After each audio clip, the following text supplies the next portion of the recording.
बहुत ज़्यादा practical life में आते हैं। मैंने देखा है जिन औरतों के बच्चे हैं, घरदारी है, फैमिली है और वो अपने ख़ानदान को लेके चल रही हैं, ये सारी जिम्मेदारियाँ, उनके लिए एंटरटेनमेंट मैटर नहीं करती, उनके लिए उनके बच्चों की सेहत मैटर करती है, उनके लिए उनकी ग़िज़ा, उनके खाने, उनके उठने बैठने, उनके अपने माशी मसाइल, ये सारी चीज़ें मैटर करती हैं। तो हमारा जो शो है वो सारा इसी चीज़ों के ऊपर है। और आज भी एक जो ज़बरदस्त टॉपिक है ये फीमेल्स, मेरी बहनों के लिए जो हम लेकर आए कि पोस्ट प्रेगनेंसी डिप्रेशन जो होता है लोगों को, मतलब पोस्ट पार्टम डिप्रेशन, बाल गिरना शुरू हो जाते हैं, औरतों के रंग डार्क होना शुरू हो जाता है, झाइयाँ आ जाती हैं और बहुत सारे ऐसे प्रॉब्लम्स होते हैं जिसकी वजह से जो साइकोलॉजिकल प्रॉब्लम्स जो है ना उनके इश्यूज़ का शिकार हो जाती हैं। और सबसे बड़ी चीज़ डिप्रेशन, क्योंकि डिप्रेशन सारी बीमारियों का जड़ है। तो यहाँ पर मेरे पास ज़बरदस्त असिस्टेंट प्रोफेसर डॉक्टर आफाफ मंजूर मौजूद हैं जो कि साइकोलॉजिस्ट हैं। हमारे पास बहुत ज़्यादा आती हैं, बहुत पसंद करते हैं, किसी तारुफ की मोहताज नहीं है।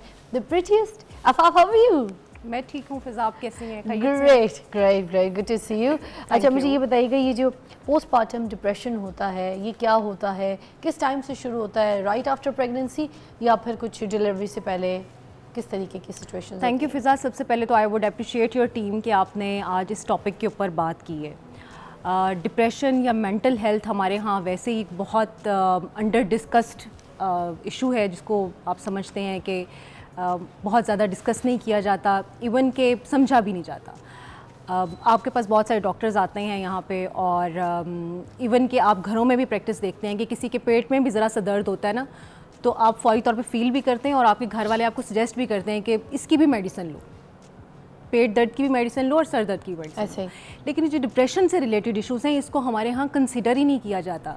और ख़ास तौर पे ये वाला जो टॉपिक है जिसमें कि पोस्टपार्टम डिप्रेशन जिसको आप कह रही हैं, जिसके अंदर आप बच्चे की डिलीवरी के बाद अक्सर ख़वातीन जो है डिप्रेशन में चली जाती हैं, इसका तो तसव्वुर भी नहीं है हमारे यहाँ पे। मतलब इसको तो आप समझते हैं कि कोई बहुत ही अजीब सी बात है, कोई बहुत मामूली सी बात है और इसको तो शायद अगर हम डिस्कस करेंगे तो कोई स्टिग्मा है या ख़ातून के ऊपर एक तरह से, मैं तो यहाँ तक भी समझती हूँ कि ख़ातून ये भी समझती है कि मेरे ऊपर कोई इल्ज़ाम लगाया जा रहा है या फिर ख़ातून जो है वो कोई बहाना बना रही है, क्योंकि घर वाले तो ये समझते हैं, घर वाले नखरे दिखा रही है, नखरे दिखा रही है, मुंह ना लगाओ खुद ही ठीक हो जाएगी। मतलब औलाद दे दी अल्लाह ताला ने और उसके बाद आपके साथ ये मसाइल हो रहे हैं, अपना शुक्री करें, मतलब मुख्तलिफ तरह के हमें जो है ना वो चीज़ें सुनने और को मिलती हैं। मोस्टली देखें आफाफ, सासें भी तो ये कह रही होती है ना, हमने तो 10 बच्चे पैदा किए हैं, हमारे साथ तो ऐसा नहीं है, इससे तो एक बच्चा नहीं संभाला जा रहा। ये भी अच्छा फिज़ा, मैं आपको बहुत इंटरेस्टिंग केसेस बताती हूँ। मेरे पास ऐसे केसेस भी आते हैं, यानी ऐसी माएँ जिनको फर्टिलिटी के कुछ इश्यूज़ होते हैं और वो बहुत सालों की मेहनत के बाद, इलाज के बाद, दुआओं के बाद 8-8, 10-10 साल के बाद बच्चे पैदा होते हैं।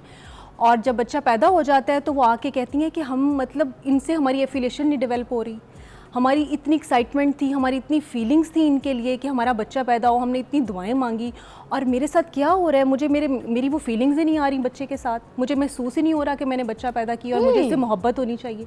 ये वो असल सिचुएशन है जिसमें कि आप पोस्टपार्टम डिप्रेशन में जाते हैं। असल में अब ये है क्या, थोड़ा सा हम इस पर बात कर लें ताकि इसको हम अंडरस्टैंड कर सकें ये सिचुएशन क्या है। राइट आफ्टर बर्थ और डिलीवरी बहुत सारी ख़वातीन जो हैं वो डिप्रेशन का शिकार हो सकती हैं।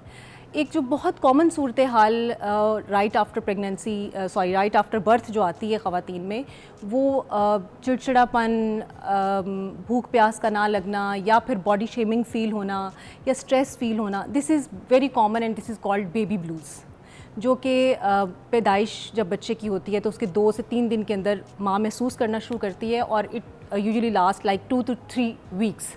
2-3 हफ्ते के अंदर ये सिचुएशन रहती है। माँ थोड़ा सा स्ट्रेस्ड फील करती है, चिड़चिड़ापन महसूस करती है, उसे लगता है कि मतलब अच्छा नहीं लग रहा होता। बहुत सारी सर्टन रीजंस होती हैं। आपको पता है कि जब प्रेगनेंसी के बाद माँ बच्चा डिलीवर करती है तो बहुत सारी फिजिकल चेंजेस भी आती हैं, हार्मोनल इम्बैलेंस भी होता है, एक ट्रांजिशन है लाइफ की, बहुत सारी चीज़ें होती हैं। But it happens and goes and fades away with in 2 to 3 weeks. और ये इतना कॉमन है कि कहा जाता है कि हर 10 में से 8 औरतें जो हैं वो बेबी ब्लूज़ को सफ़र करती हैं, या फिर आप ये कह लीजिए 2 में से 1 खातून जो है इसको बहुत कॉमनली सफ़र कर रही होती है। This is baby blues which is very common. लेकिन पोस्ट पार्टम डिप्रेशन, यानी जो कि जिसको आप एक डिप्रेशन, प्रॉपर डिप्रेशन कहते हैं, वो क्या है? इसका थोड़ा सा डिफरेंस भी मैं इसलिए बताना चाहती हूँ ख़वातीन को, बल्कि ख़वातीन के लिए नहीं है सिर्फ ये प्रोग्राम, मैं ये कहूँगी कि उनके घर वालों के लिए भी है, क्योंकि जो खातून या पेशेंट सफ़र कर रहा होता है वो तो अंडरस्टैंड ही नहीं करता ना अपनी सिचुएशन। तो ये प्रोग्राम अगर घर में मौजूद अफराद, अगर हस्बैंड्स देख रहे हैं तो वो भी इसको ज़रूर तवज्जो से देखें। अगर कोई सास है या वालदा है या जो भी उसके घर में साथ असिस्टेंट मौजूद है तो वो भी इस चीज़ को ज़रूर नोटिस करें कि ये क्या डिफरेंस हो सकता है। अच्छा, बेबी ब्लूज़ जो है उसका दौरानिया 2 से 3 दिन बाद शुरू होता है पैदाइश के बच्चे के और लास्ट करता है 2 to 3 वीक्स तक। लेकिन जो पोस्टमार्टम डिप्रेशन है वो शुरू होता है 2 से 3 हफ्ते के बाद। उसके सिम्टम्स 2 से 3 हफ्ते के बाद आना शुरू होते हैं, यानी बच्चे की पैदाइश के 2 से 3 हफ्ते के बाद आना शुरू होते हैं। और मोस्ट सीवियर उसके जो सिम्टम्स हैं वो लास्ट करते हैं 2 to 3 मंथ्स के अंदर। अच्छा फ़िज़ा, अगर ये 2 से 3 महीने के अंदर अंदर इसको ट्रीट ना किया जाए तो it can last the life, यानी आपकी ज़िंदगी पे भी मुहित हो सकता है, ये डिप्रेशन कंटिन्यू कर सकता है आपकी ज़िंदगी। अच्छा। और इसकी सेंसिटिविटी इतनी ज़्यादा है कि जब आप एक सिंगल पर्सन डिप्रेशन में है तो ऑफ कोर्स उसके असरात या उससे मुतासिर होना सिर्फ उस शख्स ने होना होता है। लेकिन ये वाली जो फेज़ है जिसमें कि माँ ने बच्चे को डिलीवर किया है, फ़ौरी तौर पे बच्चे को माँ के साथ एक एफिलिएशन चाहिए होती है, एक बॉन्डिंग चाहिए होती है। माँ बच्चे के साथ वो बॉन्डिंग नहीं डेवलप कर पा रही होती। इसका मतलब है कि सिर्फ माँ की ज़िंदगी मुतासर नहीं हो रही होती, उस बच्चे की भी ज़िंदगी मुतासर हो रही होती है जो पैदा होता है। अच्छा। और फिर ऑफ कोर्स सारे घर वाले भी इस प्रोसेस में इन्वॉल्व होते हैं। तो ये सिचुएशन फौरी तौर पे इसको डील करना बहुत ज़रूरी है। अच्छा, सबा की मुल्तान से कॉल है, शामिल करते हैं प्रोग्राम में। अस्सलाम वालेकुम जी सबा, अस्सलाम वालेकुम। मुझे पूछना ये था कि जैसे आपका डिप्रेशन पर प्रोग्राम चल रहा है जी, क्या मैं इस सवाल का हिस्सा बन सकूंगी कि थोड़ा सा डिप्रेशन है, उसके बाद ना थोड़ी टेंशन चल रही है, किसी काम को हो नहीं पा रहा, उसके बाद ना सर में शदीद झटके, जैसे ब्रेन में झटके लगते हैं। 10 सेकंड के लिए ऐसा होता है ब्रेन में, कभी राइट हैंड पे ज्यादा होता है, कभी कभी लेफ्ट होता है। तो उस वजह से टेंशन में हूँ कि आया ये क्या इशू है। जी डिप्रेशन जी, साथ रहिएगा जी, बात कीजिए। जी जी सबा, ये आप हैं या जी जी, लाइन अच्छा पर। सबा, ये आपको कब से है, ये कितना अरसा हो गया है? ये मैक्सिमम मेरा एक कोई घर का पर्सनल काम है, वो हो नहीं पा रहा। ओके, यानी आप स्ट्रेस में हैं। इसी माह में ना मुझे ऐसा होता है कि राइट हैंड पर ब्रेन में 1 मिनट के लिए बहुत ज्यादा झटके लगते हैं और मेरा बीपी कोई शूट नहीं रहता। सबा, आपको कोई हाइपरटेंशन, कोई ऑलरेडी आई मीन कोई आपको ब्लड प्रेशर का इशू या कोई नहीं कोई और नहीं है? इसका Blood मतलब है pressure कि नहीं इट्स है। कॉमनली स्ट्रेस एंड जो आपका नॉर्मल रूटीन में होता है। और इंटरेस्टिंगली जाहिर है जैसे कि आपकी बहुत सारी और चीज़ों की वजह से आपका केमिकल इम्बैलेंस होता है और आपका सर दर्द या जिस्म के मुख्तलिफ हिस्सों में दर्द हो सकता है, पट्ठों में खिंचाव हो सकता है। इस तरह से स्ट्रेस और डिप्रेशन की वजह तो से ये भी पट्ठों में खिंचाव होना और इस तरह के पट्ठों में स्ट्रेस- खिंचाव इस कदर शदीद होता है इस स्ट्रेस की वजह से कि जितना आप मतलब बाज़-औक़ात नॉर्मल किसी और तकलीफ़ की वजह से भी नहीं होता।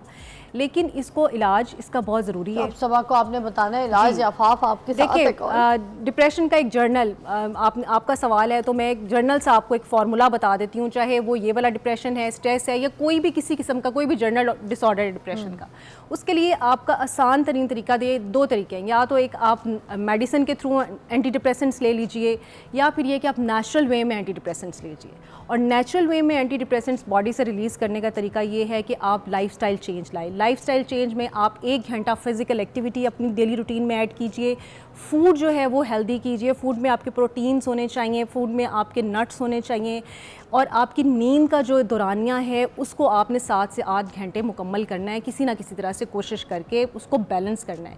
ये 3 चीज़ें अगर आप अपनी लाइफ में मॉडिफिकेशंस ले आते हैं तो आप किसी भी तरह के स्ट्रेस को डील करने में कामयाब हो जाते हैं। सो आपने ये फोकस करना है कि आप अपनी जो भी आपकी रूटीन है उसको 1 घंटा अपने ऊपर स्पेंड करें और फिजिकल एक्टिविटी करें जो कि इंडिपेंडेंटली सिर्फ आपकी हो ना। उसमें आप कार्डियो एक्सरसाइज कर सकते हैं, उसमें आप योगा कर सकते हैं। बिल्कुल, थैंक यू।